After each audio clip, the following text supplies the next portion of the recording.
नमस्कार, मैं हूं रोहित खन्ना और आप देख रहे हैं हमारा चैनल नेशन स्पीक्स और हमारा खास कार्यक्रम to the point with Rohit Khanna. हर बार आपको एक नई राजनीतिक शख्सियत से मिलाता हूं, लेकिन आज जिस राजनीतिक शख्सियत से मैं मिलाने जा रहा हूं वो पॉलिटिक्स में बिल्कुल डिफरेंट रीजन से आए। वो हिमाचल विधानसभा के सबसे रिचेस्ट विधायक हैं। 2017 में जब वो चुनाव लड़ने आए तो सबने सोचा क्यों ये राजनीति में क्या कर रहे हैं, और सबने बड़ा हल्के में भी लिया। लेकिन 2017 के रिजल्ट्स सबको याद हैं। सीट मैं बता देता हूँ, जोगिंद्रनगर कॉन्स्टिट्यूएंसी के जब चुनाव हुए तो सबको अंदाज़ा था कि गुलाब सिंह ठाकुर जैसे हैवी वेट कैंडिडेट को कौन हरा सकता है। बहुत बार विधायक रह चुके हैं, बड़ी पार्टी के नेता हैं। लेकिन उसके बाद एक कैंडिडेट आए जो बाहर रहते थे, लेकिन जुड़ाव अपनी जड़ों से था। मन में विचार था कि सेवा करनी है। सही समझे, प्रकाश राणा जब चुनाव लड़े तो सबको ये लग रहा था कि कैसे जीतेंगे, चुनाव कैसे लड़ेंगे। इंडिपेंडेंट हैं, कांग्रेस बीजेपी जैसी पार्टियां हैं, लेकिन चुनाव लड़े भी, जीते भी और बाखूबी काम भी किया। सबसे पहले उनका स्वागत कर लेते हैं। सर, बहुत बहुत स्वागत है आपका। धन्यवाद करता हूँ आपके जो नेशनल स्पीक चैनल का, और पहली बार जो आपके चैनल से हमारा इंटरव्यू हो रहा है, इसके लिए आप मेरे यहाँ आए, मैं आपका बहुत बहुत धन्यवाद करता हूँ। बहुत बहुत शुक्रिया टीम आपका। का धन्यवाद सर। प्रकाश जी, सबसे पहला सवाल तो यही है राजनीति में अक्सर लोग आते हैं कि चलिए कुछ नहीं है तो चलते हैं, चार पैसे ही बन जाएंगे। पर आप उस समय आए जब भगवान ने आपको साधन संपन्न कर दिया और आप ऐश की ज़िंदगी बहुत अच्छी तरह से जी सकते थे, लेकिन आप फिर से गांव में आए, चुनाव लड़ा। और मैं भी देख रहा था आप सबसे मिल रहे थे, मेरा ये करवा दो, ये करवा दो। ये क्यों? दुनिया से बिल्कुल हटके एक तरह। वेल, बड़ी अच्छी बात आपने पूछी है। मुझे तो जो मेरी अपनी सोच है, राजनीति जो है एक सेवा वाली फील्ड है। राजनीति मीन कि हम लोगों की सेवा करें, और मुझे लगता है कि सेवा के भाव से अगर आपने आना है तो वही व्यक्ति आए जो भरपूर भी हों और जो दिल से सेवा भी करने चाहते हो। जब कोई आदमी भरपूर होगा, जिसको कोई लालच नहीं रहेगा, कोई शौक़ नहीं रहेगा, जिसके सारे शौक़ पूरे हो जाएंगे, ये कोई लालच नहीं हो, वही कोई इच्छा ना हो, वही जो है लोगों की सेवा कर सकते हैं। ये मेरा मानना है, अपना मानना है। खैर, हम ये नहीं कह सकते हैं कि सभी के सब ऐसे हो, सबकी अपनी अपनी विचारधारा है। किसी के ऊपर हम ऐसा भी कोई ब्लेम नहीं करना चाहते हैं, लेकिन मेरी जो अपनी सोच है, मैं अपनी सोच रख सकता हूँ कि राजनीति में वही लोग आए जो दिल से लोगों की सेवा करें, जिनको कोई अपनी इच्छा ना हो। अच्छा, 2017 में जब आप आए और जैसे मैंने कहा आपके सामने हैवी वेट कैंडिडेट थे और आप इंडिपेंडेंट के तौर पे अकेले थे, क्या उस वक्त लग रहा था कि मैं 6,500 से ज़्यादा मतों से किसी को हरा दूंगा ऐसे? 6.5 नहीं, तकरीबन 7,000 के जीते हैं। आपको थोड़ा सा ऐसा था कि मैं राजनीति में नहीं आता। राजनीति में आना ये भी मेरी एक मजबूरी समझो, या मेरा जो हमारे बुजुर्ग थे वो चाहते थे कि मैं इन लोगों की सेवा करूं। आज इस दुनिया में नहीं है। कभी कभी क्या होता है कि माता पिता की कुछ इच्छा होती कि हमारा बेटा ऐसा करे, तो पिताजी की भी इच्छा थी कि वो चाहते थे जब भी मैं उनसे मिलने आता था, दो चीज़ें मुझे अच्छी याद है उनकी, दो बातें बोलते थे। उनको ये भी डर था कि हमारा बेटा विदेश में, क्योंकि मैंने मैक्सिमम समय अपना विदेशों में गुजारा, कोई ऐसा देश नहीं जहाँ मुझे जाने का मौका नहीं मिला। ऐसे कुछ साउथ अफ्रीका के कुछ देश छूटे जहाँ हमारा पासपोर्ट हमें भारतीयों को अलाउ नहीं करता है। तो पिता हमारे वो देखते थे कि हो सकता है कि ये बेटा हमारा इस जन्मभूमि को छोड़ के कहीं बाहर ही शिफ्ट हो जाएंगे, और हो भी सकता था। जैसे जैसे आप परिवार में आगे बढ़ते हैं, जब आपकी फैमिली होती है, बच्चे, तो उनकी भी राय ली जाती है जी। उनका दो ही बातें थी, एक तो इस जन्मभूमि को मत छोड़ना जहाँ ईश्वर ने आपको पैदा किया। बहुत बढ़िया। अगर इस जन्मभूमि को आप छोड़ के जाओगे तो आप अपने मनुष्य जीवन का एक सबसे बड़ा जो एक गलत जो आपके इसमें ज़िंदगी में लगेगा वो दबा रहेगा, क्योंकि ईश्वर ने आपको यहाँ पैदा किया है। तो आप अमेरिका में पैदा होते, यूरोप में पैदा होते, वो बात बड़ी वजन की थी। दूसरा कहते थे कि हमें पता है आपने बड़ा कुछ किया और आगे भी करेंगे, लेकिन एक बार इस क्षेत्र की जो है पिछड़ा हुआ क्षेत्र है, इसकी सेवा करना। आप मैं कहा कि पिताजी मैं तो सेवा करता ही हूँ। बोला नहीं, उसके लिए पावर भी चाहिए, जो आप कर रहे हैं उतनी पावर नहीं है, उसके लिए आपको राजनीति में आना होगा। तो माँ बाप जब बोलते हैं तो कोई भी बेटा वो हाँ ही करता है। मैं भी हाँ ही करता रहा, लेकिन मैंने इतने गहराई से उस बातों को नहीं लिया था। लेकिन आफ्टर उनकी डेथ जो है, जब उनकी डेथ हो गई तो फिर वो जो उनकी 2 बातें थी वो मुझे क्लिक होने लगी मेरे माइंड में कि यार मैंने कोई वादा किया है। उस वजह से मुझे राजनीति में आना पड़ा। वही कारण था कि डेथ के बाद जो उनकी जो बातें मुझे थोड़ा काटने लगी, और यही कारण है इस जन्मभूमि को, छोटा सा गांव होता था, इसमें 5-6 घर होते थे सिर्फ। इसी जन्मभूमि को मैंने उठाया और मैंने यहाँ पर जो है, जो उनकी सोच थी उनको मैंने एक वादा जो किया था उसको पूरा करने आया। माता पिता की प्रेरणा से आप प्रेरणा राजनीति में से। और दूसरा आपने कहा कि आपको क्या लगता था कि आप इतनी बड़ी हाँ जीत हो पाएगी, वो इंटरेस्टिंग है बहुत। जीत का ऐसा है, जब आप सच्चे दिल से कोई भी कार्य करेंगे, ईश्वर को साक्षी मानकर कार्य करेंगे, तो परमात्मा भी साथ देता है। मेरा कोई राजनीति में कोई, ना मैं नाम कमाने आया ना मैं धन कमाने आया, मैं लोगों की सेवा करने आया था। मेरे दिल की जो, तो सेवा करने जब आते हैं तो सुपर पावर कहते हैं ऊपर है, सही बात। बड़े बड़े को झुक जाते हैं। तो लोग भी कहते थे कि नहीं ये गलत टाइम है, बीजेपी का इस वक्त टर्म है, सरकार आ रही है, कोई बोले डिप्टी सीएम बन रहे हैं, मंत्री बन रहे हैं तो इनको। लेकिन मुझे पता था कि हम, और लोगों ने समझा, क्योंकि मैंने पहले से ही लोगों की सेवा करता आया था।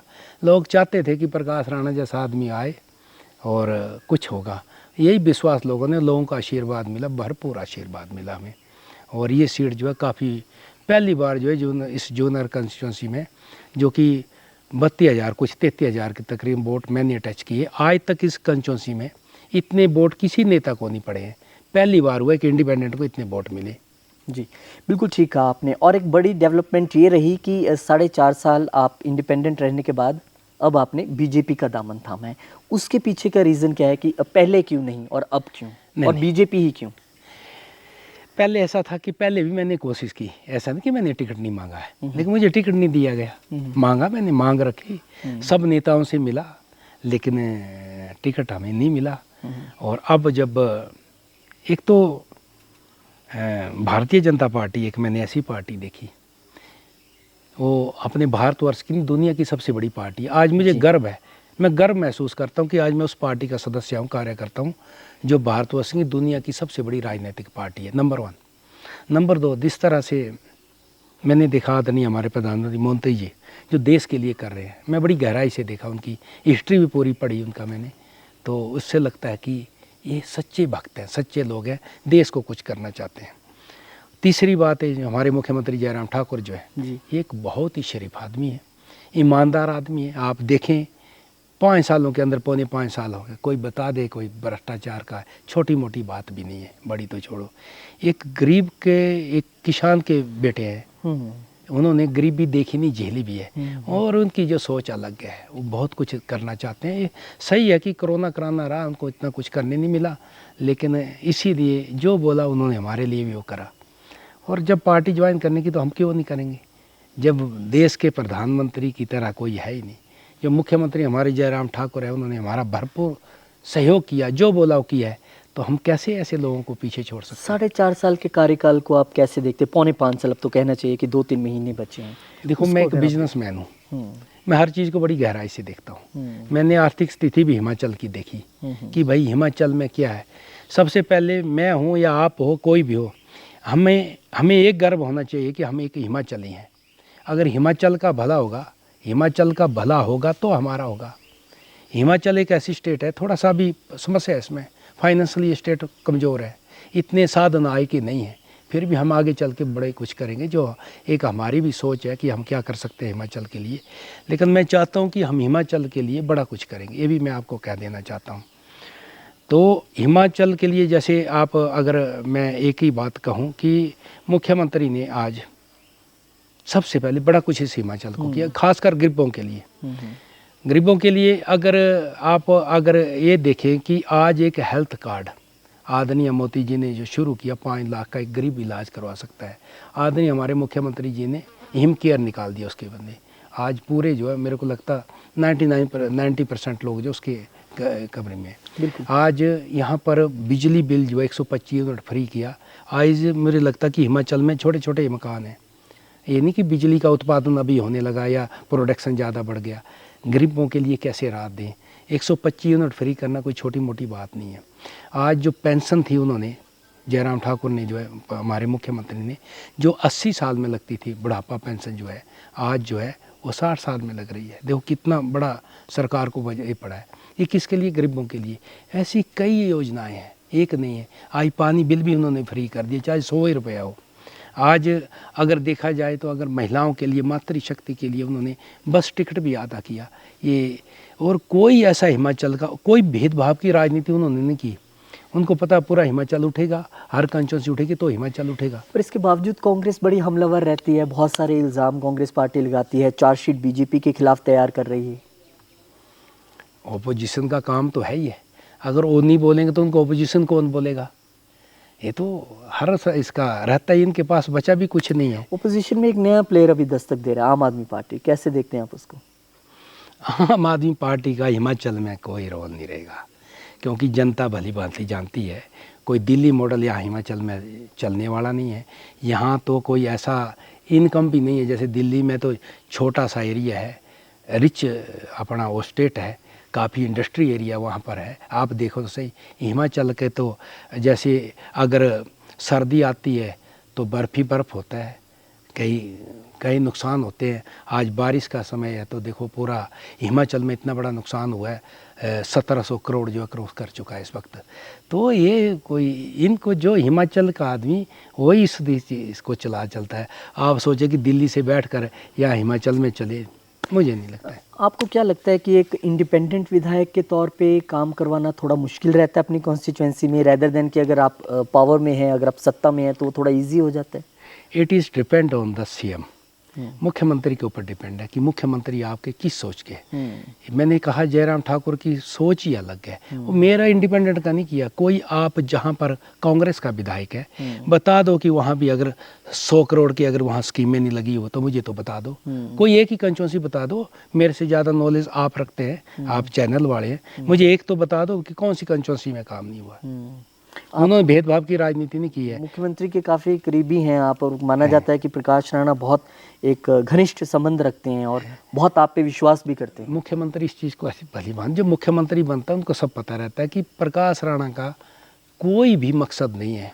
वो ना कोई पर्सनल उसका कुछ नहीं चाहिए, वो लोगों के लिए कुछ आते हैं। प्रकाश राणा एक पूरे हिमाचल में ऐसा विधायक है जिसने सैलरी भत्ते भी अपने ट्रस्ट को दिए। आज ट्रस्ट को भत्ते दे दिए हमने आज तक जो है हमारे जैसे। अब क्या हो रहा है, यहाँ नशा थोड़ा ज़्यादा फैला है। नशा जो है पहले से ही है। आज मैं देखता हूँ कि मेरे खुद के गांव में 35% जो है विडो है। वजह क्या रही? ये बाहर जैसे दिल्ली में, बॉम्बे में जो कुछ ड्राइवर थे उनके जो है ऐसे नशे की आदतों में करके उनके लंग्स ही ख़राब हो गए। जो 40-45 साल में जो है वो आज नहीं रहे। और जो बिड्डों हैं बेचारी, कईयों की उम्र 35 साल है कि 40 है, 2-2 बच्चे छूट गए। अब जैसे ऐसे केसेस हिमाचल में बहुत, वो कहाँ जाएगी? वो डिपेंड रहती है कि उनको या तो मनरेगा लगे, मनरेगा भी तो 12 महीने नहीं है भाई, 100 डेज या 110 डेज है, या तो उनको सरकार की पेंशन लगे। सरकार की पेंशन लगते लगते भी 6 महीने में लगते हैं, साल भी लगता है, डेढ़ भी लगता है, पेपर वर्क्स। आज मुझे खुशी है कि मैं आज सैकड़ों अपनी ऐसी महिलाएं जो गरीब है, जो विडो हो गई, जो बच्चे छूट गए, उनको हम अपने पास से पेंशन देते हैं। वो भी सैकड़ों है। और जब तक देते जब सरकार की नहीं लगती। जैसी उनको सरकार देती वैसे हम भी हर महीना ट्रांसफ़र कर रहे हैं। कि जितने भी हैंडीकैप्ड लोग मेरी कंस्टिट्यूंसी में थे, वो मैं जब चुनाव लड़ रहा था 17 में, मैं घर घर गया, लाने को मौका मिला। मैंने वहाँ पर देखा कि वो बेचारे गंद पर बैठे रहते, क्योंकि खेती बाड़ी वाले हैं, वहीं उनको पेशाब वहाँ हो रहा है। आज मैंने सबको सैकड़ों ऐसी व्हील चेयर दी जिसमें कमोट वगैरह लगाए, आज बैठे हैं, गरीब बैठे हैं, सबको दिया हमने। और गरीबों को पढ़ने को पैसा दे रहे हैं। कोई ऐसा है जिसको हर तरह की बीमार है उसको हेल्प कर रहे हैं। ये हम काम कर रहे हैं। आपकी कॉन्स्टिट्यूंसी ऐसी कॉन्स्टिट्यूंसीज जो बहुत ज़्यादा डेवलप नहीं है, बहुत चीज़ें यहाँ होने को लगती हैं, तो एज ए विधायक आपको क्या लगता है कि अब जब आपको अगला टर्म मिलेगा, मुझे ये सारे काम करने जो रह गए हैं? मैं तो धन्यवाद करता हूँ मुख्यमंत्री जयराम ठाकुर का। हमने जो मांगा काफ़ी कुछ किया। सब तहसील हमें मकरेड़ी हमारी कंस्टिट्यूंसी को मिली, सब डिवीज़न PWD मकरेड़ी हमने लिया, प्राइमरी हेल्थ सेंटर पिपली हमने लिया, बस डिपो जुगनगर हमने लिया, IPH डिवीज़न जो हमारे पास एक डिवीज़न नहीं था, पद्दर में होता था। पानी की बड़ी समस्या है। हमारी जो कंस्टिट्यूंसी है 2 पार्ट में बंटी हुई है, एक अपर एरिया एक लोअर एरिया जो लड़ इलाके का है, बहुत बड़ा एरिया है। तो यहाँ पर पानी की बड़ी समस्या थी पीने को। आज मैं एक आपको कहूँ कि IPH डिवीज़न आने से आज 430-35 करोड़ की स्कीम इस क्षेत्र को लगी। बड़ी बात है, बहुत बड़ी। ये छोटी मोटी 430-35 करोड़ की। अभी भी मुख्यमंत्री जो है 10-12 तारीख को आने का हो रहा है उनका, मेरे भी आ गया था इनका प्रोग्राम। कम से कम इस कंस्टिट्यूंसी में 250 करोड़ की शिलान्यास उद्घाटन होने जा रहे हैं। उसके बाद जैसे IPH डिवीज़न लिया, उसके बाद हमारे पास एक पोल्ट्री फार्म हुआ करता चौंतड़ा में, वो आज खंडर बना हुआ, काफ़ी साल पहले उठ गया, सुंदरनगर चला कहीं। आज हम हैचरी के नाम से उसको कड़कनाथ हैचरी के नाम से खोद रहे हैं। पहली जो है 2,17,00,000 उधर आ गया, उसका भी फाउंडेशन स्टोन हम रखने जा रहे हैं।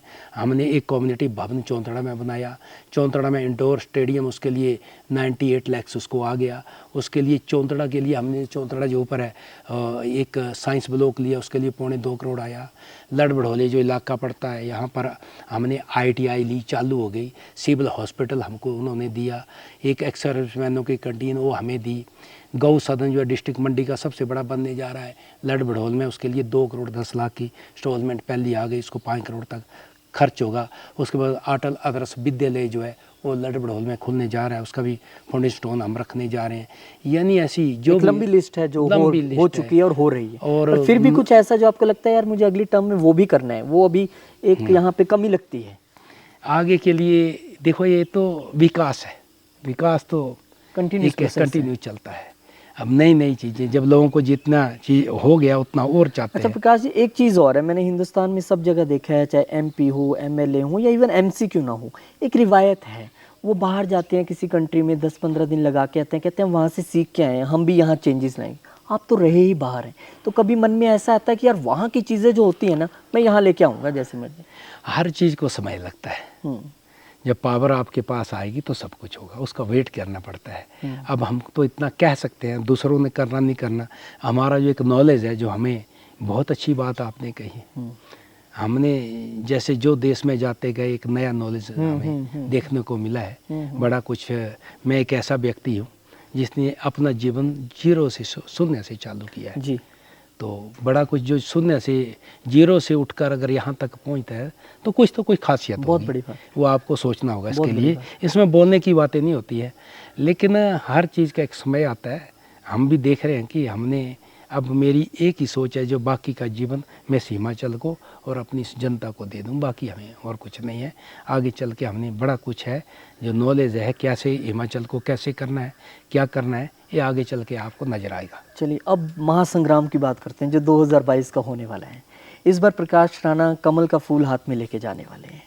क्या लगता है इस बार का समीकरण? सबसे पहले अगर आपकी सीट की बात करें, कितने विश्वस्त हैं इस बार आप? हाँ, हमारी सीटें तो जनता के ऊपर डिपेंड होता है। जनता का आशीर्वाद मिला, हमें खुशी है तो कि इस बार हम एक वो मार्जिन ईमानदारी से बढ़ने वाली है। जनता का काम कर रहे हैं। क्योंकि इस बार पार्टी का वोट भी साथ में जुड़ जाएगा, तो क्या वो मार्जिन और वो सारी जीत का वो बढ़ने वाला है, सबसे बड़ा हो जाएगा हिमाचल में? इलेक्शन होता है जी। जो देखो कुछ चीज़ें ऐसी होती है जो हमारे हाथ में नहीं होती है। गारंटी तो हम उस चीज़ की बोलते हैं जो हमारे हाथ में है कि हम क्या कर सकते हैं। वोट तो जनता का है। अब वोट जनता का है और जनता का क्या निर्णय है वो हम स्वीकार करेंगे, उसमें कोई ऐसी समस्या तो है ही नहीं जनता का। और हमारी जूनर की सीट का इतना मसला नहीं आएगा, 100% हम सीट निकलेंगे। और पूरे हिमाचल की बात करें तो एक आंकड़ा जो आपको लगता है 68 में से बीजेपी का स्कोर रहेगा इस बार? बीजेपी ने जिस तरह से काम किया है, मैंने पिछला 12 से 17 तक का भी टर्म देखा है, तो मुझे बीजेपी ने जिस तरह से मुख्यमंत्री जयराम ठाकुर के ऊपर पूरी रिस्पॉन्सिबिलिटी पार्टी ने छोड़ी है, और मुझे लगता है कि 50 तक सीटें जाएगी बीजेपी की, बढ़ेगी 50 तक बढ़ जाएंगी सीटें। बढ़ जाएगी। मतलब वो मिशन रिपीट जो है वो हो जाएगा। Mission repeat. देखो एक सबसे पहली बात यह है कि जनता जो समझदार है, कुछ जनता मुझे पता है वोटर को नहीं भी पता लगता है, हिमाचल का भला होगा जो केंद्र में सरकार बैठी, केंद्र में भारतीय जनता पार्टी की सरकार है। अगर मैं कहूं कि अगर हमारे 400 करोड़ की IPH की स्कीम में लगी है, ये कोई स्टेट का पैसा है, केंद्र का पैसा है। हमने तो सिर्फ 40 करोड़ देना है। आपका कहना है डबल इंजन की सरकार। हाँ, डबल इंजन की सरकार। हिमाचल को आदरणीय प्रधानमंत्री मोदी जी का बहुत बड़ा आशीर्वाद है। मैं देख रहा हूँ 4.5 साल में 7 बार हिमाचल आ चुके, क्योंकि हिमाचल में हो रहे हैं। ये हिमाचल एक देवभूमि है, एक वीर भूमि है, संस्कारी भूमि है। हो सकता कि देवताओं का आशीर्वाद जब आदरणीय हमारे प्रधानमंत्री आ रहे हैं उन्हें भी मिला हो। देखो दिल में होती है एक भावना। आज अगर उन्होंने इधर तो हिमाचल को जैसे 2014 में, आपको पता होना चाहिए, आप यहाँ, मैं नहीं था यहाँ, जैसे प्रधानमंत्री, मैंने जैसे पढ़ा, हिस्ट्री पढ़ा, प्रधानमंत्री आदरणीय मोदी जी जैसे प्रधानमंत्री बने 2014 में, हिमाचल को उन्होंने स्पेशल कैटेगरी हिल स्टेट में लिया। पहले था लेकिन साथ में फिर निकल गई थी कांग्रेस की, इसमें उन्होंने हटा दिया था, क्या हुआ पता नहीं। स्पेशल कैटेगरी हिल स्टेट में पता क्या फ़ायदा आपको, सिर्फ 10% देना है केंद्र की जो स्कीमें लगती हैं।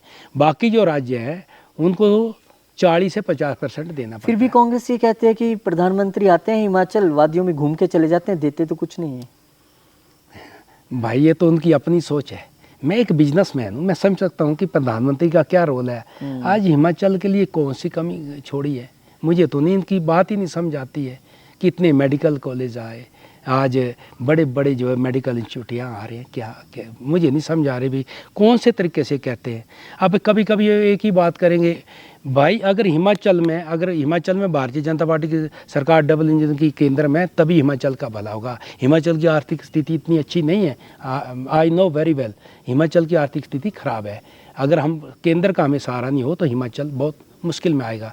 कर्जा कितना आप लोगे, कभी कभी कहते हैं भाई कर्ज लिया किसने, तो देखो सही आप, मैंने बड़ी गहराई से इस हिस्ट्री को देखा, क्योंकि मैं एक बिजनेसमैन हूँ, मुझे पता है कि कर्ज लेने से क्या है और ना लेने से क्या है। हमने भी काफ़ी कुछ किया है। मैंने देखा भाई ये कर्ज हुआ कहाँ से, मैंने ज़्यादा दूर नहीं गया, 2007 का मैंने देखा, जैसे भारतीय जनता पार्टी की सरकार गई आई, आदरणीय धूमल जी जो हमारे मुख्यमंत्री बने, देखो वो टाइम एक कर्ज था 20,000 करोड़ तकरीबन। लेकिन कभी कभी क्या होता है, जब केंद्र में अपनी सरकार नहीं होती है तो हिमाचल के पास कोई साधन नहीं होता। देखो गहराई से इस चीज़ को सोचना, और मुझे लगता है कि आपका चैनल पूरा हिमाचल देखेगा इसको जी। ये मैं अपने जो मैंने देखा, और 100% हम सच बोलते हैं, जो 2007 में जब 20,000 था तो उन्होंने 5 सालों में इसको 7,000 करोड़ कर्ज लिया, और लेना पड़ा क्योंकि एक ऐसा था कि 2004 से 14 तक 10 साल जो है कांग्रेस की सरकार केंद्र में रही। केंद्र से जब हमें हेल्प नहीं मिली तो सरकार तो चलानी है। लेकिन फिर 2012 में उन्होंने छोड़ा 27,000, 12 से जो 17 तक का टर्म है उसमें कर्जा लिया गया 19,800 करोड़, जबकि 14 तक उनकी सरकार थी। अब बातें तो बड़ी बड़ी करते हैं, वे कर्ज लिया। आज ये हालात हिमाचल के हो गए, 47,000 करोड़ में तो मुख्यमंत्री के हाथ में दे गए, दिया नहीं दिया। अब 47,000 करोड़ आप देखो कि उसका इंटरेस्ट कितना जा रहा है, प्रिंसिपल अमाउंट तो है ही है, इंस्टॉलमेंट तो देनी है। आज हिमाचल का 17-18% जो है बजट का जो है रीपेमेंट में जा रहा है। अब बताओ इस स्टेट का क्या होगा, फाइनेंशियली तो देखो आप। और किसने किया कर्ज, आज तो मुझे लगता कि 50-5200 करोड़ जो है सिर्फ ब्याज भरने को चाहिए। अब ये बड़ी बड़ी बातें करते हैं, अगर ब्याज हमें ना देना पड़े, बोलते हैं ना बेरोजगार है, मैं 10 लाख लोगों को रोजगार दे दूंगा इस पैसे से। 5200 करोड़ बहुत बड़ी ओनली इंटरेस्ट। तो बताओ आप ये किसने हालात किए। मतलब बिल्कुल ठीक कहा आपने, चीज़ों को एनालाइज आप अपने तौर पे करते हैं, क्योंकि आप राजनेता के साथ साथ बिजनेसमैन है। 50+ का आंकड़ा जो है वो प्रकाश जी ने दिया। प्रकाश जी, राजनीति की बातें बहुत सारी होगी। तुसी मैंने जो कह रहे थे कि पहाड़ी हुंदे ते तुसी हिमाचली है तो हिमाचल का ध्यान रखना। ऑन रिकॉर्ड में बोल रहा हूँ, जो इन्होंने मुझे ऑफ रिकॉर्ड बोला, अक्सर जर्नलिस्ट ऑफ रिकॉर्ड बातें नहीं बताते, जब कैमरा सेटअप लग रहा है बोला तुसी भी हिमाचल तो यार हिमाचल ते ध्यान दो। कोई नेता मेरे को आज तक ऐसे बोला नहीं, इन्होंने बोला तो मुझे बड़ा अच्छा लगा कि एक लगाव है। जब आप बाहर होते हैं आपको वहाँ ज़्यादा अच्छा लगता है, चकाचौंध सब कुछ अच्छा, या यहाँ अच्छा लगता है? देखो एक जीवन है, मुझे पता है कि हमने कितने साल जीना है, पर हमारी सोच है, हम लोग सोचते हैं हम तो 500 साल का जो है एक बजट बनाकर जीते हैं। मैंने 500 साल जीना है पैसा। अरे अगर हमारा जीवन है कितना, हम थोड़े दिन के लिए इस धरती में आए हैं, छोड़ना तो पड़ेगा ही, हम तो परमानेंट इधर तो आए नहीं है। बिल्कुल, तो अगर किराएदार है, तो मैं ये सोचता हूँ कि अगर जब हम मनुष्य के जीवन में तो हम दूसरों का भी भला करके जाए। यहाँ पर हिमाचल में मुझे एक ही चीज़ समझ नहीं आई, क्योंकि लोग जो है ज़्यादातर उनको पता ही नहीं कि ये जीवन कितने दिन का है और कैसे जीना कैसे है। जीना हम एक दूसरों के पीछे पड़े हुए हैं और ऐसे पीछे पड़े हुए हैं कि हिरक विरोध नहीं, भाई ये आगे बढ़ गया मैं रह गया, ये आगे, ये अपनी सोच है। हमें अपनी सोच को बदलना पड़ेगा। जीवन जीने का एक ही तरीका है, सिंपल सी बात है। सबके लिए अच्छा सोच के तो देखो कि मेरा भी भला उसका भी भला हो, सोच ही तो बदलनी है। मैं थोड़ा नहीं बोलता हूँ कि किसी का आप फ्री काम करो या किसी के पास कर मेहनत करो, सोच को बदल के तो देखो। बिल्कुल अगर ये सोच बदल दी इन्होंने, भाई मेरा भी भला उसका भी भला हो, क्योंकि मैं देख रहा हूँ लोग दूसरे के हिरक विरोध से डिप्रेशन में चले गए। उसका अच्छा अगर क्यों हो रहा है, मेरा अच्छा होना उसका कैसे हो गया। उसका कैसे हो गया, वो बोलते हैं कि मेरा वो कैसे आगे बढ़ गया। तो अगर ऐसे डिप्रेशन में चले गए, गोलियां खा रहे हैं, अगर इतना दिमाग अपने काम पे लगाए होते तो पता नहीं कहाँ पहुंचते। ये एक बहुत बड़ी कमी है। आपने मुझे वो नहीं बताया कि वहाँ ज्यादा अच्छा लगता है, यहाँ ज्यादा अच्छा लगता कहाँ पर? है, दुबई में देखो, या यहाँ मंडी में? हर आदमी की अपनी सोच। फैसिलिटी तो बाहर अच्छी है, हर तरह की फैसिलिटी है आपको, लेकिन वहाँ फिर भी आप धाम तो मिस करते हो। लेकिन मिस तो करते क्यों? जन्मभूमि है हमारी, जहाँ हमने जन्म लिया है वो तो जन्मभूमि। जो सही हो अपने प्रदेश से प्यार करता है। मैं आपको भी कहता हूँ, आप भी हिमाचली है, कि हमें तो ईश्वर का शुक्र अदा करना चाहिए। हमें मनुष्य का जीवन मिला हिमाचल। हिमाचल देवभूमि एक ऐसी स्टेट है, यहाँ का क्लाइमेट देखो आप। हम जाते दिल्ली जाते या पंजाब में जाओ, तोबा तोबा चलो चलो चलो हिमाचल चलें, होता है नहीं होता है। जन्म तो मैं मिलना था लेकिन मिला हिमाचल में। यार हिमाचल में कम से कम कोई ऐसा हिमाचली नहीं है जिसका अपना घर ना हो, कमरा तो है अपने पास, थोड़ी ज़मीन तो है। तो हम खुश नसीब है कि हमारा जन्म यहाँ हुआ। अगर फिर भी लोग इस चीज़ को ना समझे, अब इस हिमाचल को हम कैसे ऊपर उठाएं, ये हमारा सबका कर्तव्य है। छोटा सा हिमाचल। कंक्लूसिव क्वेश्चन जो मैं पूछना चाहूँगा, 3 महीने रह गए, चुनाव हो जाएंगे, और जो आपका कॉन्फिडेंस है, जो आपका लोगों के साथ जुड़ाव है, आप जीतेंगे ऐसा लग रहा है, तो क्या हम आपको अगली कैबिनेट में देख रहे हैं? ये मैं तो नहीं कह सकता उसको, आपका दिल क्या ना कहता तो हमें इतना लालच है। कैबिनेट में अगर कल को मैं कैबिनेट में भी जाता हूँ तो प्रकाश राणा एक ऐसा कैबिनेट भी मैं भी होंगे तो है वो जो अपनी गाड़ी से चलेगा। हमें नहीं कोई फैसिलिटी चाहिए, हम अपने हिस्से है? सबसे बड़ी बात, सबसे बड़े सीधी बात है। जो करेंगे हम इन लोगों को कर जाएंगे, हिमाचल को कर जाएंगे। जब मेरी सोच ही नहीं है, मुझे ये भी नहीं है कि हाँ भाई मैं सरकार की गाड़ी में घूम, मेरा ऐसी सोच नहीं है। मैं अपने से अपना गुजारा करूँगा, मुझे नहीं जरूरत है ऐसी। बहुत बहुत शुक्रिया सर, बहुत बहुत धन्यवाद और बहुत बहुत शुभकामनाएं आपको चुनावों के लिए, और हम आशा करते हैं कि आपको कैबिनेट में भी देखेंगे। बहुत शुक्रिया सर। हमें कैबिनेट में कोई जगह मिलेगी तो हम एक बड़े, जो मेरा नॉलेज है, हमें तो चाहेंगे कि हमें वो दे दो जो बिल्कुल ही डल है, ताकि हम उसको उठाएं, कुछ करके दिखाएं। तो अपनी अपनी सोच है, अपना अपना है, नहीं भी है तो भी हम अपने प्रदेश के लिए काम करें। इतना हमें लालच नहीं, जब हमें कुछ चाहिए ही नहीं। ऐसा तो है नहीं कि हाँ भाई मैं कैबिनेट में जाके मुझे फैसिलिटी चाहिए, मुझे नहीं चाहिए कुछ भी। जब मैं वो कह रहा हूँ कि मैं तो काम करूँगा और आगे चलकर पता लगेगा आपको।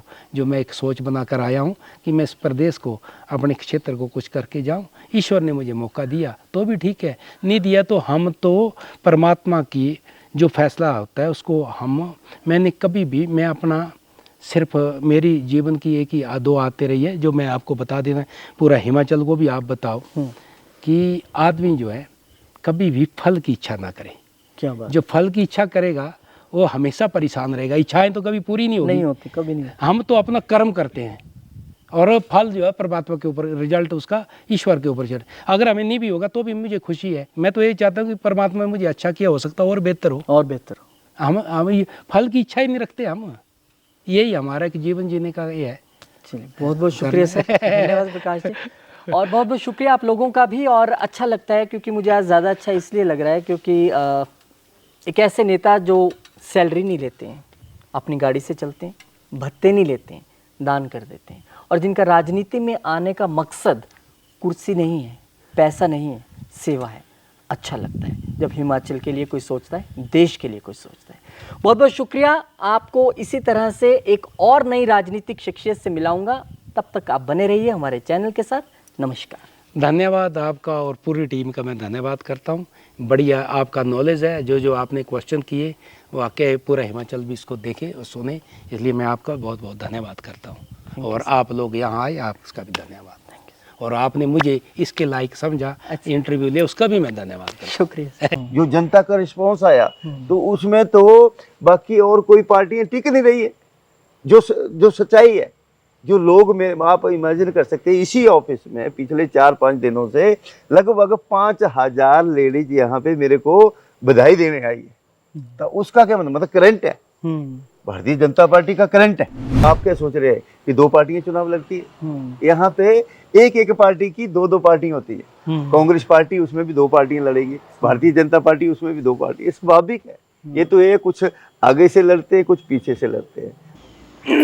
नमस्कार, मैं हूं रोहित खन्ना और आप देख रहे हैं हमारा चैनल नेशन स्पीक्स। हमारा खास कार्यक्रम to the point with Rohit Khanna में आज मैं जिस शख्सियत से आपको मिलवाने जा रहा हूं, तो अगर मैं क्रिकेट की भाषा में बात करूं तो चुनाव हैं, यानी कि हिमाचल प्रदेश में 2022 में फिनाले खेले जाने वाला है, फाइनल मैच। और इस मैच में बीजेपी और कांग्रेस 2 मेन इसमें पार्टियां हैं और हर पार्टी चाहती है कि उसका हर बल्लेबाज और बॉलर जो है वो दमदार रहे ताकि जीत मिल सके। लेकिन इस सब के बीच एक खिलाड़ी टीम में ऐसा होता है जो पूरा मैच बदलता है, वो होता है ऑलराउंडर, और हर टीम उसको चाहती है। और अभी हाल ही में बीजेपी की टीम में एक ऑलराउंडर आए हैं, पवन काजल, जो पहले कांग्रेस में थे अब बीजेपी में है। ऑलराउंडर इसलिए क्योंकि वो अपने दम पे लड़के भी जीत जाते हैं और अब तो पार्टी के साथ है। सबसे पहले उनका स्वागत कर लेते हैं। सर, बहुत बहुत स्वागत है। धन्यवाद। तो पवन जी, अभी कुछ महीने पहले भी मैं आया था, आपका इंटरव्यू हुआ था, तब सवाल मेरे थोड़े से डिफरेंट थे। सवाल आज भी उतने ही तीखे रहने वाले हैं। तो सबसे पहले तो जो सब लोग आपसे पूछ भी रहे होंगे, जान भी रहे होंगे कि आखिर क्या हुआ कि आपको लगा नहीं मुझे बीजेपी की तरफ से खेलना है। देखिए, जब से मैंने ये चेंजिंग की है तब से मैं सबको बोल भी रहा हूँ, जो मेरी सच्चाई है मैं कह भी रहा हूँ। ये जो मैंने बदलाव किया है, जनता की जो भावना मेरे से जुड़ी हुई है, मैंने उनकी कदर करते हुए ये बदलाव की ओर गया हूँ। बदलाव करने का जो मेरा एक मेन कारण था, मैं यहाँ से ये जो विधानसभा का क्षेत्र है, यहाँ ये जो मैं जब पहली बार अगर शिमला का रास्ता किसी ने मुझे दिखाया था, वो लोकतंत्र ने, दलगत राजनीति से मैंने चुनाव लड़ा और जनता ने मुझे प्रेम दिया, विश्वास दिया और मैं जीता। हाँ जी, हाँ जी। उसके बाद जैसे तैसे जो भी काम हुए, ये जो हमारा विधानसभा क्षेत्र कंस्टिट्यूंसी है, ये एक ऐसी कंस्टिट्यूंसी थी जहाँ पे पूरे 68 विधानसभा क्षेत्रों में यहाँ पे कोई भी सरकारी डिग्री कॉलेज नहीं था। नहीं था। यहाँ पे डीएवी कॉलेज था, एडेड टू 95% हिमाचल गवर्नमेंट, पर इसकी फीस अवेयर नहीं कर पाते थे हमारे गरीब आदमी। ओबीसी बहुल क्षेत्र है, गरीब आदमी, आम आदमी है। तो मेरे कहने का मतलब, दलगत राजनीति से ऊपर उठकर मुझे चुनाव जनता ने लड़वाया और जिताया और उनकी भावना की मैंने कदर की। और मैंने जो कार्य पिछले 70 वर्ष में नहीं हुए थे, मैंने उनके बारे में सोचा। तो आज एक कॉलेज नहीं, 2 कॉलेज इस विधानसभा क्षेत्र में है। और मैं आपको बताऊं, ये जो कॉलेज है, उस दौरान जो 2012 में से लेके 17 तक ये जो कॉलेज खुले हैं, सबसे ज्यादा एस्टेब्लिश्ड कॉलेज जो है मटौर कॉलेज और तकीपुर कॉलेज है। तो मेरा कहने का तो मतलब ये है, अगर इससे पहले ये कॉलेज खुले होते तो हमारी कंस्टिट्यूंसी के जो पढ़ने वाले छात्राएं हैं, आज जो +2 के बाद नहीं पढ़ पाते थे, उनको प्रॉब्लम थी, धर्मशाला नहीं जा पाते थे, नगरोटा नहीं जा पाते थे, डीएवी कॉलेज कांगड़ा में नहीं पढ़ पाते। तो कई सारे मुद्दे थे जो हमने खुले। आईटीआई नहीं थी, आईटीआई खुली, सब एम्प्लॉयमेंट एक्सचेंज थे, सब एम्प्लॉयमेंट। और ज़्यादातर जो काम किया है मैंने 5 सालों में, पिछले 5 सालों में जो मैं बताऊँ, यहाँ पे पानी की बहुत दिक्कत थी। हमने 550 के लगभग उस दौरान हैंड पंप लगाए, हैंड पंपों में सबमर्सिबल मोटर लगा के, घर घर पाइप लगा के हमने पानी की जो सुविधा दी, उपलब्ध कराए और एक मतलब एक कंस्टिट्यूंसी को एक लेवल किया। कितना मुश्किल फैसला आपको ये लगता है, क्योंकि कांग्रेस पार्टी में भी आप छोटे ओहदे पर नहीं थे, वर्किंग प्रेसिडेंट के ओहदे पे थे, और बीजेपी भी आपको चाहती है और आप पार्टी में आए भी। ये जो मैं बात आपसे कह रहा था, ये जो मेरा फैसला है, मैं जो भी फैसला लिया है जनता के हित में लिया, क्योंकि मैं कोई परिवारवाद से राजनीति में नहीं आया। मुझे मेरा जो परिवार है वो जनता है, कांगड़ा विधानसभा के क्षेत्र की लोगों जनता का है। आपको फीडबैक था लगातार कि लोग कह रहे थे आपको कि आपको जाना हो सकता है। और जब से मैंने चेंज किया, बड़ी बड़ी पोस्ट पे था, उन्होंने भी कांग्रेस पार्टी में मुझे मान सम्मान मिला। आज कह दूं भाई मान सम्मान नहीं मिला, सब कुछ था, पर मेरी मजबूरी ऐसी थी। जो ये विधानसभा क्षेत्र है, इसको बाकी विधानसभा क्षेत्रों में लेवल करना है। तो लेवल करने के लिए मुझे अपनी किसी भी पोस्ट, किसी भी पद की लालसा नहीं है, सच्चाई है। तो इसलिए मैंने ये बदलाव किया। आने वाला कल है भारतीय जनता पार्टी का, विश्व की सबसे बड़ी पार्टी है, और आदरणीय नरेंद्र मोदी जी जो पूरे विश्व में इस तरह से छाए हैं, जो उनकी कसम नहीं खाता।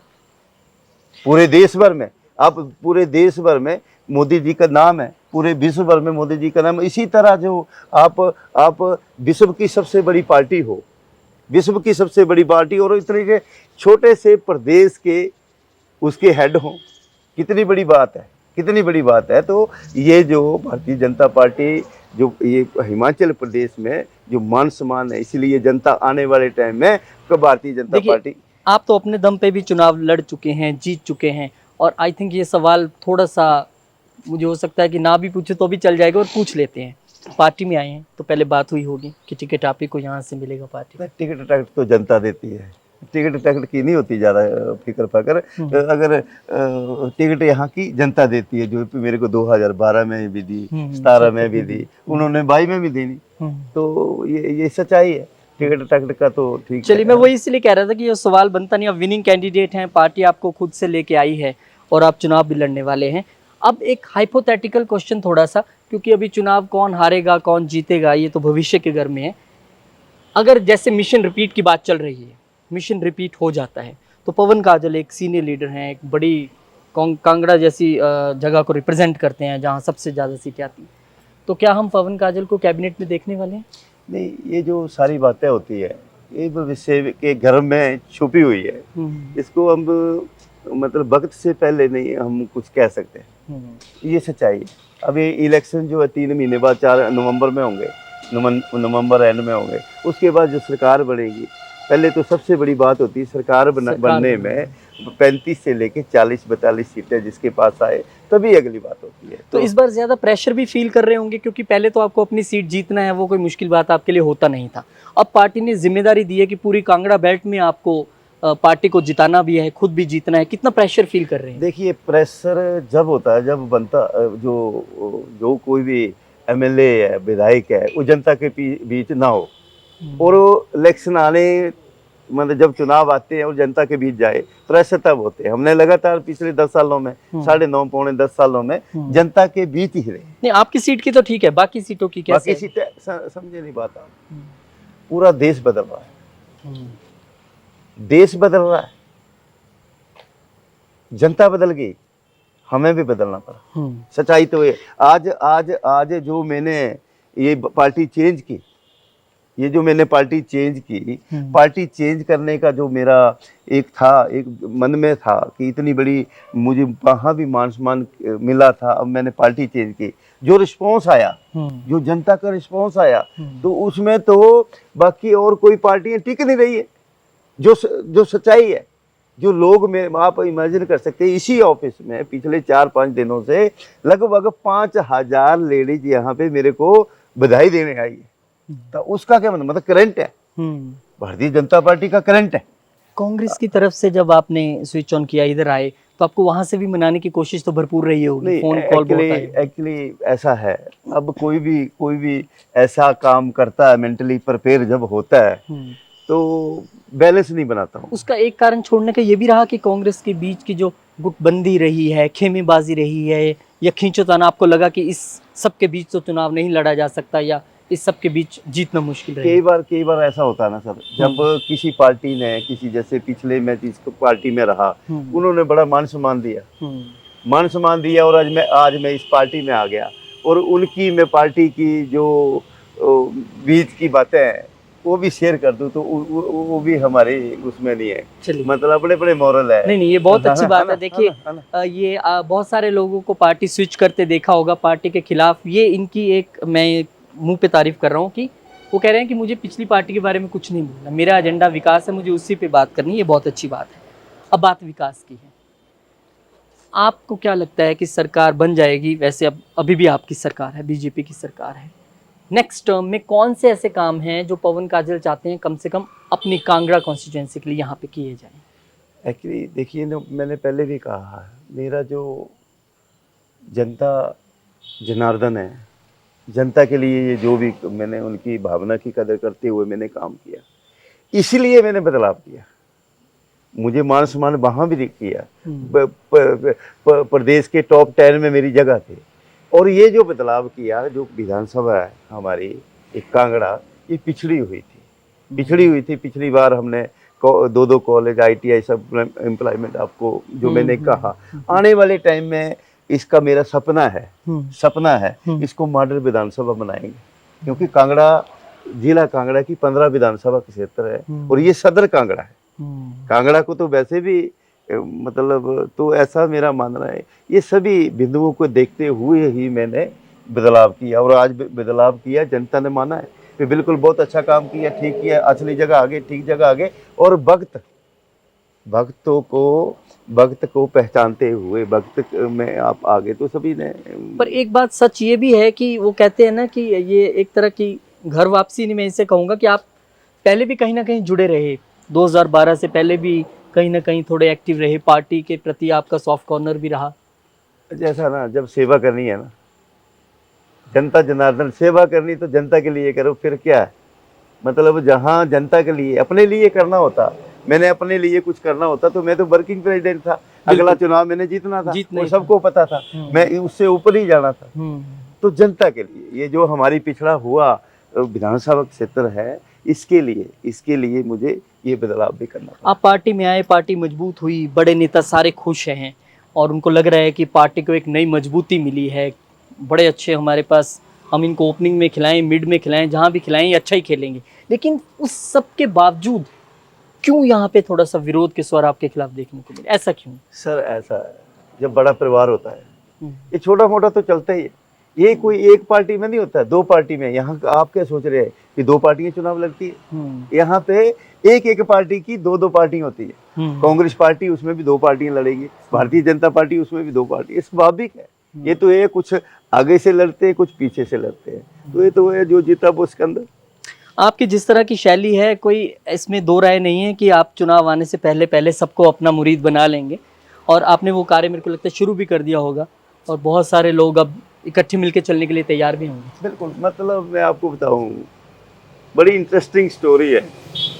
हमारा जो कुनवा कांग्रेस पार्टी का जो ब्लॉक, हमारा ब्लॉक होता है, ब्लॉक का पूरा कुनवा होता है, उसमें 100 मतलब जितना भी है, मतलब लगभग कोई 1500 के लगभग हमने उसमें जो सारे मेंबर थे, हाँ जी, हमारी उसमें, मतलब उसमें से जब मैं भारतीय जनता पार्टी में चला गया, सिर्फ 3, 4, 5 लोग ही कांग्रेस में टिके, बाकी सारे के सारे सभी आपके साथ। हाँ, मतलब ये सच्चाई है।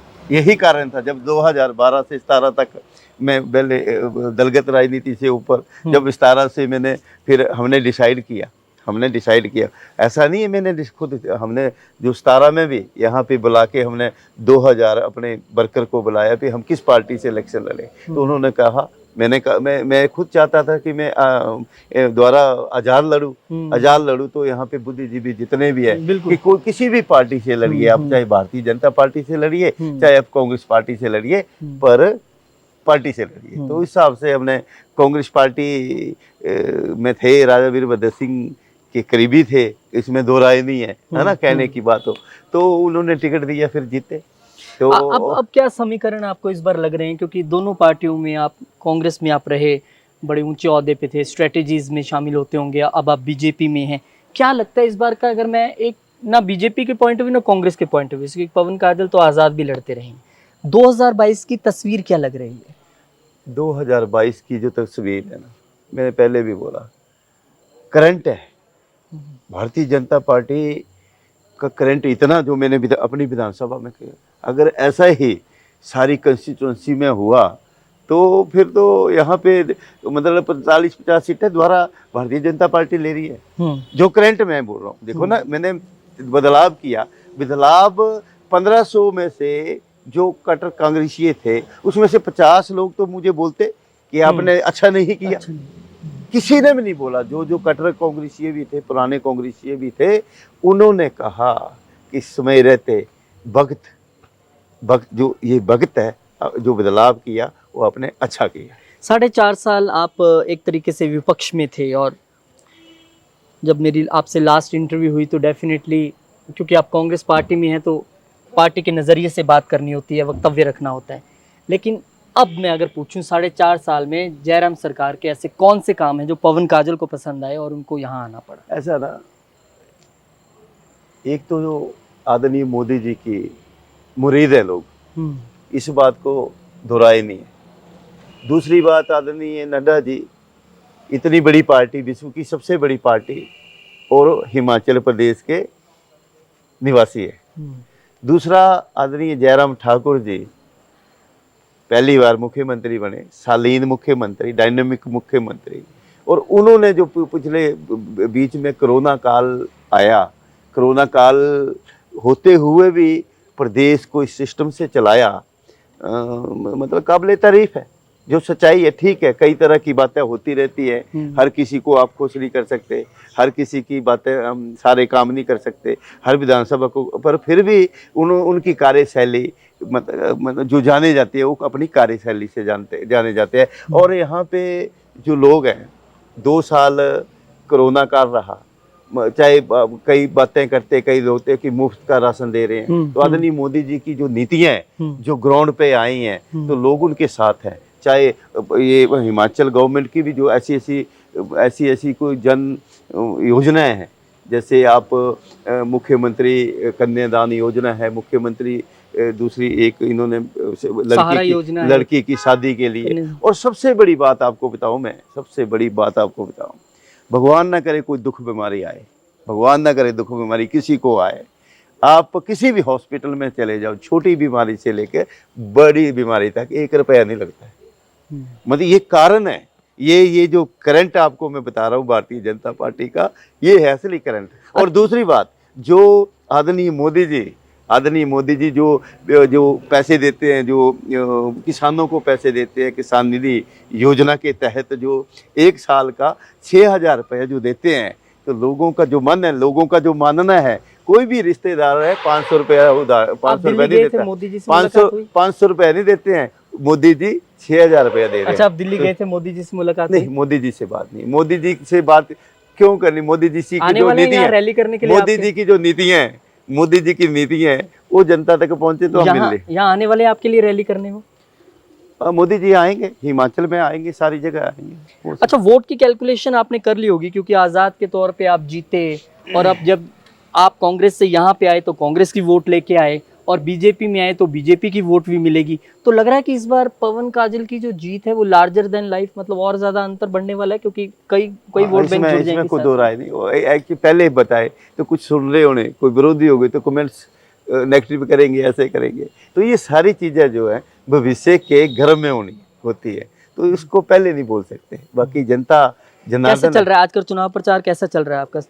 चुनाव जैसे मैंने आपको कहा, हम तो जब से पहले दिन से जनता ने हमें जहां पहुंचाया था, तो हमने लगातार जनता की सेवा में 9.5 साल, पौने 10 साल। आज की डेट में कोई बोले कि मैं कहीं नहीं गया, वहाँ नहीं गया, तो ऐसा कुछ नहीं है। और आज की डेट में भी ठीक है, विरोध होता है, विरोधी होते हैं, कमेंट्स नेगेटिव डालते हैं, वो करते हैं, पर किसी भी गाँव में चला जाऊँ, किसी भी गाँव में चलो, वैसे भी उंगली उठाने वाला नहीं मिलेगा।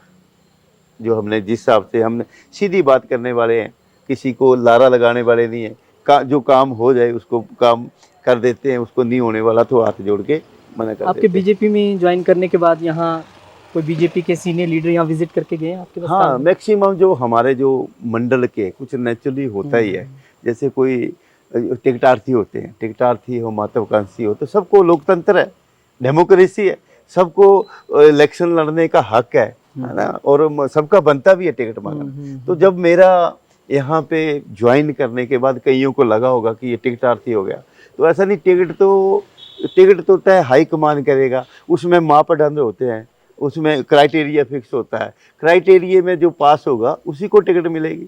इससे पहले भी हमने 2012 में टिकट भारतीय जनता पार्टी से मांगी, क्राइटेरिया में फिक्स नहीं हुए, क्राइटेरिया में हम ठीक नहीं आए, नहीं मिला टिकट। अच्छा, एक बात बताइए कि क्योंकि जो कांग्रेस की विचारधारा है वो अलग है, बीजेपी की विचारधारा बिल्कुल अलग है, दो एक कह सकते हैं एक नदी के दो अलग कॉर्नर हैं। तो जब एक पार्टी से दूसरी पार्टी में आप आए हैं, क्या मुश्किल होती है उस विचारधारा को अडॉप्ट करने में? नहीं, कई बार ऐसा होता है ना, अलग अलग अपना है, जैसे हम जनता के सेवक है ना, जनता की सेवा करनी है, बाकी ओनली फॉर पब्लिक इंटरेस्ट है, बाकी कोई टेंशन नहीं। तो फिर क्या विचारधारा, क्या कोई कहीं भी चले जाए, ईमानदारी के साथ काम करना है, लगन के साथ काम करना है, बाकी कोई टेंशन नहीं। आने वाले दिनों में आपकी कॉन्स्टिट्यूएंसी में कौन कौन से बड़े कार्यक्रम हम देखने वाले हैं? कोई बड़ी रैलीज या कुछ ऐसे यहाँ पे कार्यक्रम? जो भी कार्यक्रम होंगे हम करेंगे। अभी माननीय मुख्यमंत्री जी का कार्यक्रम होगा नेक्स्ट मंथ, वो भी होगा, और भी कार्यक्रम होंगे, जो पार्टी लाइन में कार्यक्रम होंगे, हमें करना पड़ेगा। ये जो अंडरकरंट की आप बात कर रहे हैं, अगर कांगड़ा से मैं समझना चाहूँ तो पवन काजल की नजर से 15 सीटों में से कितनी भाजपा के पास आने वाली है? भविष्य के घर में फिर भी आपका एक्सपीरियंस है इतना बड़ा, कोई आइडिया थोड़ा बहुत? आइडिया, अब देखो ना, मैं बोल दूं 15 में से 10 आए हैं तो 5 नाराज हो जाएंगे, मैं बोल दूं 8 बोलेंगे, 15 से 15 बोलूं तो दूसरे, वैसे ये तो भविष्य का, वही तो जनता तय करेगी, ये हम और आप ये कैमरे तय नहीं करेंगे, जनता क्या चाहती है। अच्छा, हिमाचल की कैलकुलेशन क्या कहती है? हिमाचल की कैलकुलेशन ये चाहती है कि जो करंट है, जो इंटरनल करंट है, वो भारतीय जनता पार्टी, वो आदरणीय मोदी जी के साथ है, वो नड्डा जी के साथ है, वो जयराम जी के साथ है। सच्चाई है, जो हम दूसरे लोग हैं, जो कोई विक्टिमाइज है, कोई महत्वाकांक्षी लोग हैं, वो कांग्रेस के पास चले। नेचुरली एंटी इनकमेंसी होती है, जो एंटी इनकमेंसी वो कांग्रेस पार्टी के साथ चलते हैं, उनके रैलियों में भी जाएंगे, पर जो असली है, जो वोटर है, वो घरों में, वो आदरणीय मोदी जी को याद करता है, वो 6,000 रुपया देते, वो आदरणीय मोदी जी को देता है, जो जन कल्याणी योजनाएं, चाहे मुफ्त गैस दी, मुफ्त सिलेंडर बांटे, हर कुछ है।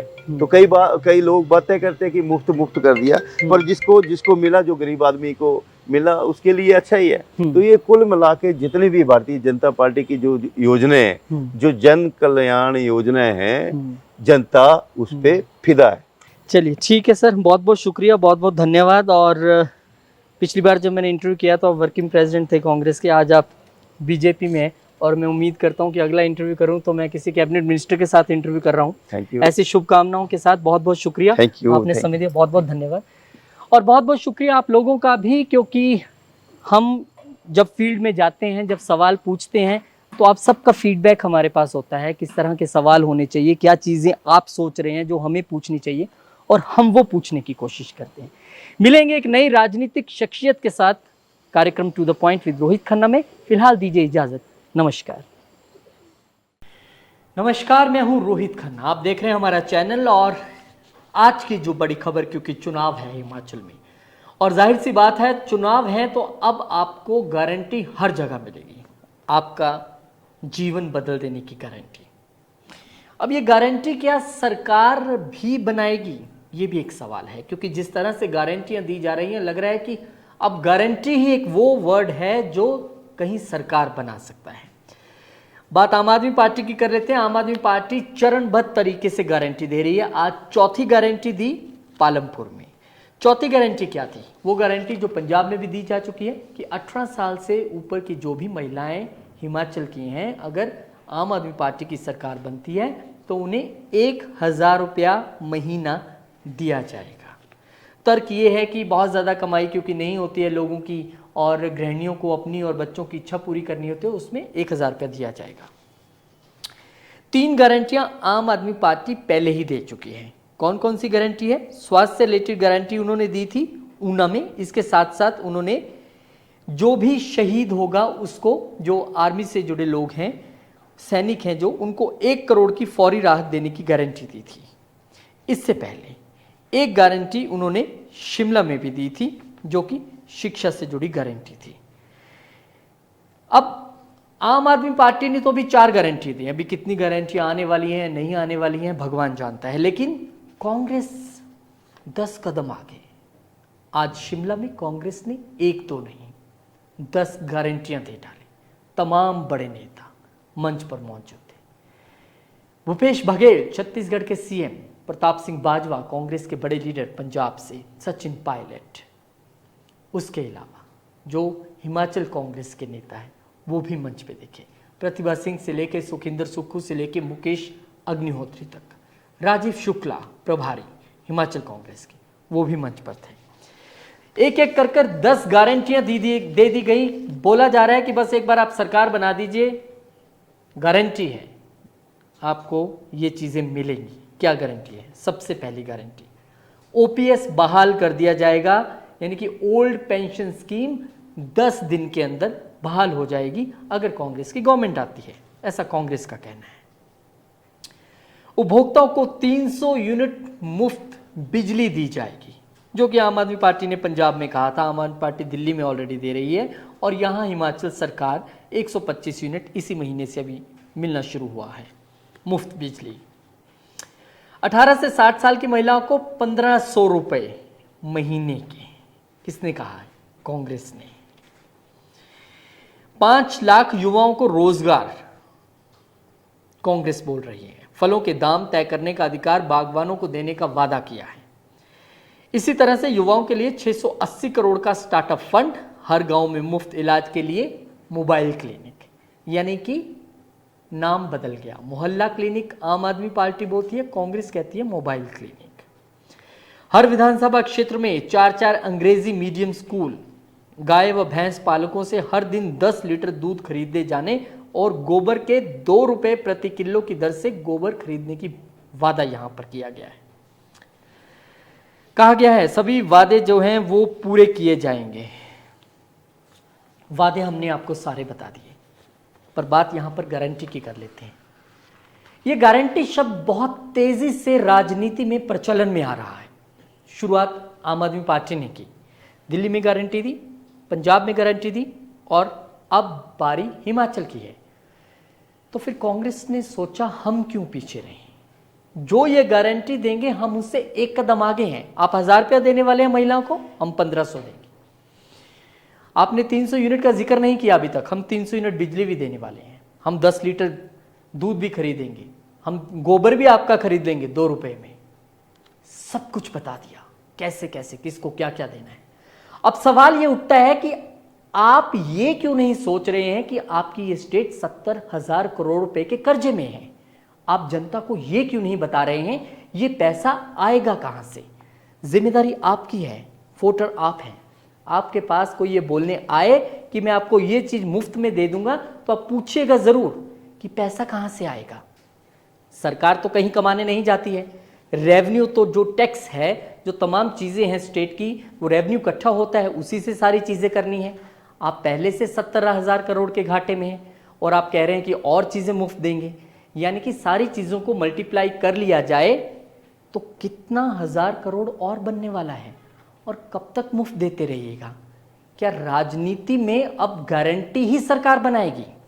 क्या गारंटी है कि वो सरकार सब कुछ दे ही देगी? क्योंकि आप रेवेन्यू के सोर्सेज तो बता ही नहीं रहे हैं। आप जनता को ये तो बताइए, आप बोल रहे हैं 10,000 करोड़ मैं बांटूंगा, सही है, लेकिन वो 10,000 करोड़ आएगा कहां से, ये कौन बताएगा? ये अब वोटर्स की जिम्मेदारी है कि वो अपने नुमाइंदों से ये पूछे जरूर। मुफ्त की चीजें ये क्या कर सकती हैं, इसको लेके देश में पहले से एक बहस छिड़ी है, मामला कोर्ट में है।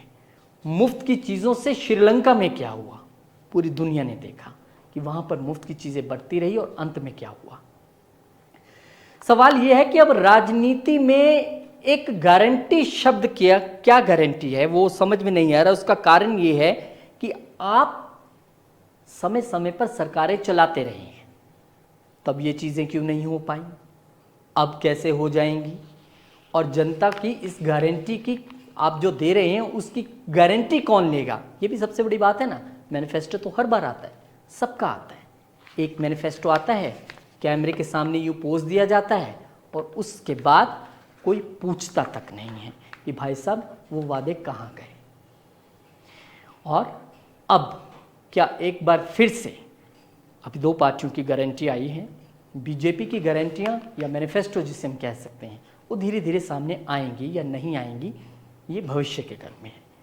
लेकिन फिलहाल वोटर होने के नाते आपको ये सोचना ज़रूर है कि कोई भी पार्टी, वो कोई पार्टी हो, बीजेपी हो, कांग्रेस हो, आम आदमी पार्टी हो, कोई हो, जो आपको गारंटी देने जा रही है, उससे पूछिएगा ज़रूर कि ये गारंटी पूरी कब होगी, पूरी कैसे होगी। पर फिलहाल एक बात तो तय है कि हिमाचल की राजनीति अगले 2 महीनों में गारंटी पर ही चलने वाली है। कहीं एक एक गारंटी दी जा रही है तो कहीं 10 गारंटियां इकट्ठी दी जा रही हैं। इस सब के बीच अब नज़र फिर से एक बार कोर्ट पर भी चली जाती है, क्योंकि मामला कोर्ट में है कि इस तरह से ये मुफ्त की योजनाएं हैं इसको बंद कर दिया जाए। कहीं लैपटॉप टैबलेट बोल दिया जाता है, कहीं पे फ़ोन बांटने की बात हो जाती है, कहीं स्कूटी देने की बात हो जाती है, कहीं टीवी। ये साउथ इंडिया की मैं बात बता रहा हूँ, बहुत सारी स्टेट्स में ऐसा अक्सर होता आया है। और खुश भी हो जाते हैं कि भाई वाह क्या बात है, अब तो बिजली के पैसे नहीं देने पड़ेंगे। वाह 1500 रुपया एक महिला को मिलेगा घर में, 4 है तो 6000 बन गए, क्या बात है। क्या सरकार अपनी जेब से ये सब कुछ देने वाली है? आप लोगों के ही ये पैसे हैं, रेवेन्यू के, टैक्स के। अगर ऐसे ही सारे पैसे मुफ्त में बांट दिए जाएंगे तो डेवलपमेंट की बात कब होगी?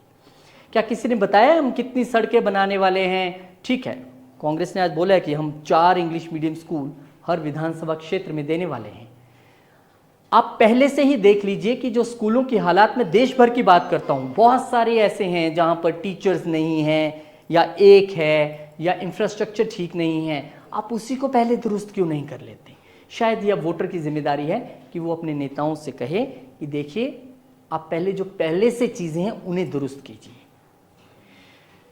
बाकी राजनीति अपने तौर पर चलती रहेंगी, गारंटियां मिलती रहेंगी, पर इस बार हिमाचल के चुनाव खासे इंटरेस्टिंग रहने वाले हैं। 2 पार्टियां लगातार अपनी गारंटी दे रही हैं। अब वोटर को चूज़ करना है कि वो किसको चुनने वाली है, क्योंकि यहाँ पर अब बात उम्मीदवार या किसी चीज़ की नहीं रह जाएगी। अब बात उस पर्चे की है जो हर पार्टी अपना दिखा रही है कि मैं आपको ये भी दूंगा, ये भी दूंगा, ये भी दूंगा, ये भी दूंगा। अब फैसला आपने करना है। बहुत बहुत शुक्रिया। मिलेंगे आपसे एक नई खबर के साथ। आप तक बने रहिए हमारे चैनल के साथ। शुक्रिया।